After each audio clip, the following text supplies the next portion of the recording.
नमस्कार दोस्तों, दिव्यांश क्लासेस में आप सभी का स्वागत है, अभिनंदन है। हम आशा करते हैं आप सब बहुत अच्छे होंगे और ध्यान दीजिए, जितने भी भैया-बहनों तैयारी के लिए तैयारी कर रहे हैं, चाहे यूपीपी, चाहे यूपीएसआई, सब इंस्पेक्टर, चाहे अन्य कोई एग्ज़ाम, रेलवे या अन्य कोई एग्ज़ाम की तैयारी कर रहे हैं, वो इस चैनल को अवश्य देखें। अन्य लोग भी इस चैनल को अवश्य देखें। यहाँ पर देखिए, यहाँ पे लिखा है शेषफल प्रमेय फर्मेट थ्योरम। फर्मेट थ्योरम क्या होता है? फर्मेट थ्योरम का मतलब होता है कि एक वैज्ञानिक थे, इन्होंने एक वैज्ञानिक थे, एक गणितज्ञ मान लीजिए, इसको एक गणितज्ञ मान लीजिए, वो थे जिन्होंने इसका आविष्कार किया, खोज किया। फर्मेट थ्योरम जिन्हें फर्मेट ने इसका खोज किया है, इन्होंने क्या कहा उसके बारे में हम आज बताने वाले हैं। ध्यान दीजिए, इसमें क्या होता है, एक नंबर है, उस नंबर को अगर हम किसी संख्या से भाग देते हैं p से, तो उससे एक कम होना चाहिए, वही एक कम जो है शेषफल होगा। उससे मैंने एक अधिक होना चाहिए, तो एक कम होगा तभी शेषफल होगा। ठीक, तो यहाँ पर देखिए, फर्मेट नंबर p-1 ही होता है। फर्मेट नंबर क्या होता है? p-1 ही होता है। सबसे पहले फर्मेट नंबर हम निकालते हैं। फर्मेट नंबर निकालने के लिए हम क्या करते हैं? तो सबसे पहले फर्मेट नंबर निकालने के लिए हम किसी संख्या में एक कम कर देते हैं। क्या करते हैं? एक कम कर देते हैं, एक कम कर देते हैं। इसमें देखिए, एक जैसे हम कम किए तैसे क्या हो गया, 13 में से एक गया, 12 हो गया। क्या हो गया? 12 हो गया। 12 से हम क्या किए? इसमें भाग दिए। 12 से हम इसमें भाग दिए 38 में। 12 से हम 38 में भाग दे दिए। 12 से 38 में भाग दिए। 12 तिया 36, कितना बचा? 2 शेष बचा। अब यहाँ पर शेषफल 2 होने के कारण इसमें 7 घाते 2 कर दिए बटे 13 कर दिए। ठीक, इसी 2 को हम लगा दिए। 7 सते 49, 49 बटे 13 हो गया। 13 से 49 में भाग दिए। 13 तिया 39, 10 49, शेषफल कितना हो गया? शेषफल 10, शेषफल 10 आंसर हो गया। ठीक, आंसर हो गया। इसी तरह से 21 के पावर 361 बटे 19, इसको हम फर्मेट थ्योरम में कैसे लगाए हैं? पहले फर्मेट थ्योरम इसका निकालेंगे। इसके लिए हम क्या करें? 19 में से एक कम कर देंगे, 18 हो गया। अब 18 से हम भाग देंगे 361, 18 से 361 में भाग देंगे। 18 से 361 में भाग दिए।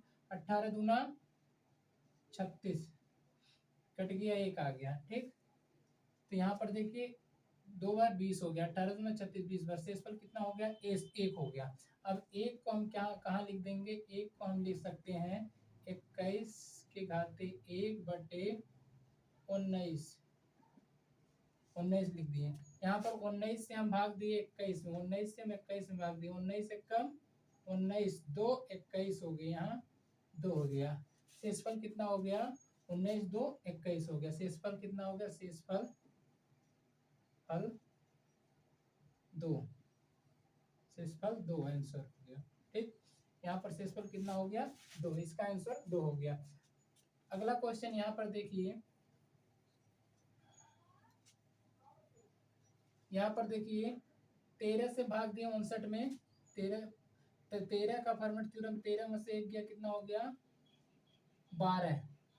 12 से हम भाग दिए 121 में। 12 से हम भाग दिए, 12 से भाग दिए 121 में। 12 दोहियम 120, 120, यहाँ पर एक बचा। अब एक क्या कर दिए? 59 के पावर 1 बटे कितना हो गया? 13। 13 से हम 59 में भाग दिए। 13 चौके 52, 13 चौके 52, 52 और 7 59, कितना बचा? 7। शेषफल कितना हो गया? शेषफल बराबर 7 आंसर होगा। ठीक, इसी तरह से हम लगाएंगे, इसी तरह से हम कोई भी क्वेश्चन होगा लगाएंगे। आगे देखिए, इसका मतलब ये हो गया कि अगर हम 11 से भाग देते हैं, 11, ध्यान दीजिए 11 यहाँ पर कहा फॉर्मेट का कार्य होता है। फॉर्मेट का कार्य होता है घात को कम करना, घात को कम करना। यहाँ घात कितना है? इतना अधिक है घात, इस घात को हम कम करेंगे, कितना होगा? यहीं से हम घात को कम कर देते हैं। घात को देखिए कम करते हैं कैसे? इसमें देखिए लिखा है 145, 145 11 घात 145 है, 11 को हम 145 से भाग देंगे, 37 से 145 में भाग कैसे देंगे, ध्यान दीजिए। हर्मिट थ्योरम को मतलब होता है घात को कम करना। यहाँ पर देखिए, यहाँ पर क्या होगा, 37 का फॉर्मेट नंबर कितना होगा, 36 होगा। ठीक, अब 36 को क्या करेंगे, 36 से भाग देंगे, 36 से भाग देंगे 145 में, 36 से भाग कितना देंगे, 145 में। जैसे 36 से भाग 145 देंगे तो कितना होगा, 36 दूना 72, 36 या 108, 36 चौक के 144, 36 चौक के कितना होगा, 144 होगा। यहाँ पर बचा कितना, एक बचा, कितना बचा, एक बचा है। तो इसके घाते हम कितना लिख सकते हैं, 11 के घाते, इसका मतलब हो गया कि 11 घाते 1/37, शेष फल होगा, शेष फल बराबर 11, शेष फल बराबर 11, आंसर। ठीक, इसी तरह से हम अगला question, Euler number. Euler number क्या होता है, सबसे पहले हम यूलर नंबर ज्ञात करते हैं। यूलर नंबर के लिए हम क्या कर सकते हैं, यूलर नंबर के लिए हम क्या कर सकते हैं, यहाँ पर देखिए, यूलर नंबर के लिए हम सबसे पहले इसको हम देखते हैं कि कैसे हम, देखिए ध्यान से देखिए, इसको हम कैसे हम यूलर नंबर ज्ञात कर सकते हैं। यूलर नंबर ज्ञात करने के लिए हम क्या करेंगे, यहाँ पर यूलर नंबर सबसे पहले हम क्या करेंगे, 100 से, इसी 100 का यहाँ पर 100 का गुणनखंड करेंगे, 100 का गुणनखंड, 2 5 10 हो गया, 2 दूना 4, 2 5 10, यहाँ से 5 से बाद 5 5 25, 5 1 कम 5। यहाँ पर देखिए ये 2 के घाते, यहाँ पर देखिए 2 के घाते 2 गुणे 5 के घाते 2 हो गया। ठीक, अब इसका यूलर नंबर ज्ञात करने के लिए क्या करेंगे, यूलर नंबर 100 का यूलर नंबर, इसको हम लिख सकते हैं, इसको हम लिख सकते हैं, कहाँ पर लिखें, यहाँ पर लिखते हैं। ठीक, इसको हम लिख सकते हैं, इसको हम लिख सकते हैं, इसको हम लिख सकते हैं यहाँ पे यूलर नंबर, 100 का यूलर नंबर, यूलर नंबर 100 का यूलर नंबर क्या होगा, 100 गुणे, इसमें से 2 है, यहाँ पर 2 घाते 2 है, 2 में से 1 कम कर देंगे, नीचे वाले 2 से 1 कम कर देंगे, 1 लिखेंगे और यहाँ 2 लिख देंगे। ठीक, गुणे 5 में से 1 कम कर देंगे, 4 लिखेंगे, बटे 5 लिख देंगे। ठीक, तो यहाँ पर 5 दूना 10, 10 में से 1 जीरो कट गया, 10 चौक 40, 40 हो गया। यहाँ पर देखिए, अब 40 से क्या करेंगे, 40 से क्या करेंगे, इसमें भाग देंगे, 40 से भाग हो गया, यूलर नंबर यहाँ 40 हो गया। लेकिन जब यहाँ शेषफल जब निकालेंगे तब उससे भाग देंगे, शेषफल जब निकालेंगे, शेषफल तो देखिए अब यूलर नंबर से ही शेषफल निकलता है। अगर इस तरह से किसी क्वेश्चन में अगर इस तरह से ऐसा डाउट है, यहाँ पर देखिए 37 किसी से नहीं कटेगा, तो 37 को हम इस तरह से निकालेंगे, फॉर्मेट नंबर से निकालेंगे। ठीक, लेकिन अगर यूलर नंबर से 25 किसी संख्या से कट जा रहा है, तो इसीलिए हम इससे निकालेंगे। 25 का यूलर नंबर कितना होगा, 25 का यूलर नंबर, 25 का यूलर नंबर कितना होगा, ये तो हम बता ही दिए हैं। चलिए ध्यान दीजिए, 25 का यूलर नंबर, 25 का यूलर नंबर, यूलर नंबर 25 का यूलर नंबर, 25 को हम लिख सकते हैं 5 घाते 2, तो हम लिखेंगे 25 गुणे 1, 5, 5 में से 1 कम कर दिए, 4 हो गया, बटे 5 बचे 25, 5 चौ 20, यूलर नंबर कितना हो गया, 20 हो गया। अब क्या करेंगे, 20 से 180 में भाग देंगे, 20 से क्या करेंगे, 20 से 180 में भाग देंगे, 20 20 20 20 नामा 180, 20 नामा 181 है, 20 नामा 180 हो गया।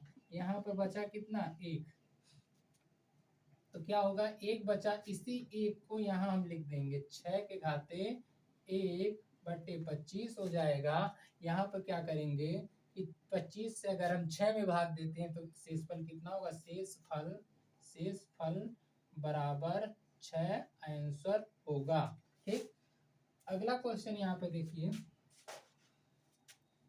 लिखा है कि 2 के घाते 16/18 का शेषफल क्या होगा। सबसे पहले हम 2 का यूलर नंबर 18 का यूलर नंबर निकालते हैं। तो 18 का यूलर नंबर निकालने के लिए क्या करेंगे, 18 2 नवा 18, 3 त्रिका 9, 3 एक कम 3, तो 2 के घाते 1 गुणे 3 के घाते 2, तो 18 हो जाएगा। 18 गुणे 2 में से 1 कम कर देंगे, 2 में से 1 कम कर दिए तो यहाँ पर 1/2 को लिख दिए।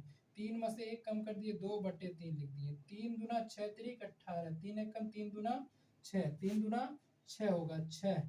यहाँ पर देखिए 6 आंसर होगा। अब 6 यूलर नंबर हो गया। अब इसको हम 6 से भाग देंगे। अब 6 से क्या करेंगे, भाग देंगे। अब 6 से 16 में भाग देंगे, 6 से इस 16 में, इस 6 से इस 16 में भाग देंगे। 16 में भाग दिए, 6 दूना 12, 4 16 होगा, 4 हो गया। अब यहाँ पर इसको क्या करेंगे कि 16 तो 2 की घाते कितना हो जाएगा। अब यहाँ पर समझ में आ गया होगा। इसको हम मिटाएं, या तो यहाँ पर देख लीजिए, इसको हम क्या कर सकते हैं, तो 2 के घाते कितना लिखेंगे, 4। यहाँ पर लिखेंगे 2 के घाते 4/18 लिख दिए। ठीक, जो भी यूलर नंबर आए, यहाँ पे यूलर नंबर गुड़े 2 में से 1 गया, एक बचा और 2 पूरा को यहाँ ले लिए। 3 में से 1 गया, 1 घाट आते हैं, 3 में से 1 गया, 2 यहाँ लिखे, इस 3 को यहाँ लिख दिए। ठीक, अब 3 दूना 6, 6 त्रिक 18, या तो हम कर सकते हैं 3 दूना 6 त्रिक 18, 3 दूना 6, 3 दूना 6 कर सकते हैं। जैसे 6 हो गया, 6 से हम भाग दिए 16 में, 6 से जैसे हम भाग दिए 16 में, 4 आ गया, 4 कर दिए, 2 के घाते 4, 2 दूना 4 दूना 8 दूना 16। यहाँ पर 16/18, शेष फल कितना होगा, शेष फल बराबर 16 आंसर। ठीक, यहाँ पर देखिए, यहाँ पर देखिए एक क्वेश्चन लगाना है। 5 की घाते 128/27 में शेषफल क्या कितना होगा। 5 घाते 128, यहाँ पर 27 का यूलर नंबर निकालेंगे। सबसे पहले 27 का यूलर नंबर, 27 करेंगे, 3 9 27, 3 3 9, 3 1 3, 3 के घाते 3, इसका यूलर नंबर कितना होगा, 27